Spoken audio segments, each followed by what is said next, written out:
আসসালামু আলাইকুম সবাইকে। আশা করি সবাই অনেক ভালো আছো। ক্র্যাক এডমিশন ইংলিশ, এটা হচ্ছে আমাদের একটা নতুন সিরিজ। এই সিরিজে আমাদের রেগুলার ইনশাল্লাহ ছোটো ছোটো অনেকগুলো ভিডিও আসবে টপিক ওয়াইজ। এই টপিকগুলো আমাদের ভর্তি পরীক্ষার জন্য অনেক গুরুত্বপূর্ণ। এজন্য আমাদের হচ্ছে এই টপিকগুলো আসলে খুব বেশি না, আহ, ছোটো ছোটো 2-3 মিনিট করে করে ভিডিও ইনশাল্লাহ আপলোড দিব।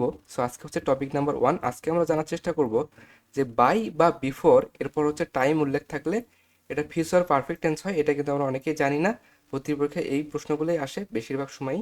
দেখা যায় এরকম থাকার কারণে আমরা ভর্তি পরীক্ষায় ওই রকম সিচুয়েশনে আসলে ভুল করে বসি। সো এগুলো আসলে আমাদের আগে থেকে জানতে হবে।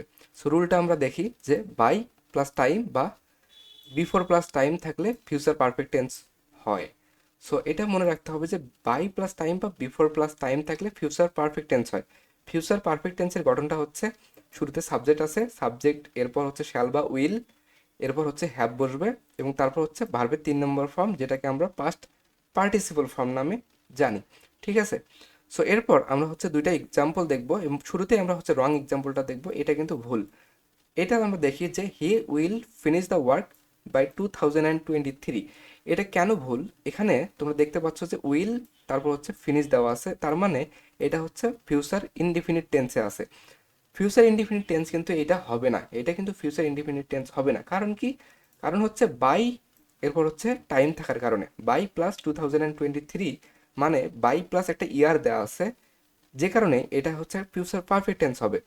আমরা অর্থটা যদি দেখি যে he will finish the work by 2023, he will finish the work, he will finish the work এটার মানে হচ্ছে সে কাজটি সম্পন্ন করবে।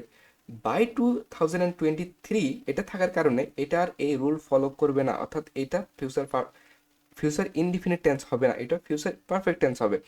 সো এটার সঠিক যে আনসারটা সেটা হচ্ছে he will have finished the work by 2023।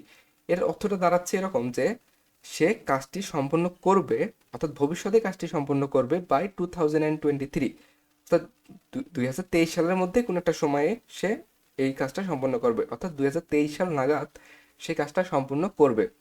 এরপর আমরা দেখি যে ভবিষ্যতে কোনো নির্ধারিত সময়ে কোনো কাজ সম্পন্ন হবে এমন ক্ষেত্রে উই দিন বসে, অর্থাৎ কোনো নির্দিষ্ট সময়ে কোনো নির্ধারিত সময়ের মধ্যে কাজটা সম্পন্ন হবে, এক্ষেত্রে উইদিন বসে। এটা এক্সাম্পলটা দেখলে আরও ক্লিয়ার হবে বিষয়টা।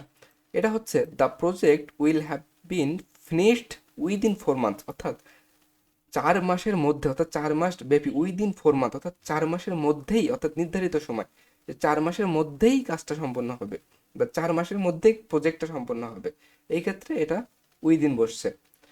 সো ধন্যবাদ সবাইকে। দেখা হবে নেক্সট ক্লাস ইনশাল্লাহ। আর সবাই হচ্ছে এই ছোট ছোট যে রুলগুলো তোমরা হচ্ছে সংক্ষিপ্ত আকারে বা শর্টকাট আকারে নোট করে রাখিও। আর পরীক্ষার আগে আগে তোমরা একটা বার দেখে নিবা, কারণ এই ছোট ছোট রুলগুলো আসলে না পরীক্ষায় ভুল হয়ে যায়। সো দেখা হবে নেক্সট ক্লাস ইনশাল্লাহ টপিক নাম্বার 2-তে। সবাই ভালো থেকো। আল্লাহ হাফেজ।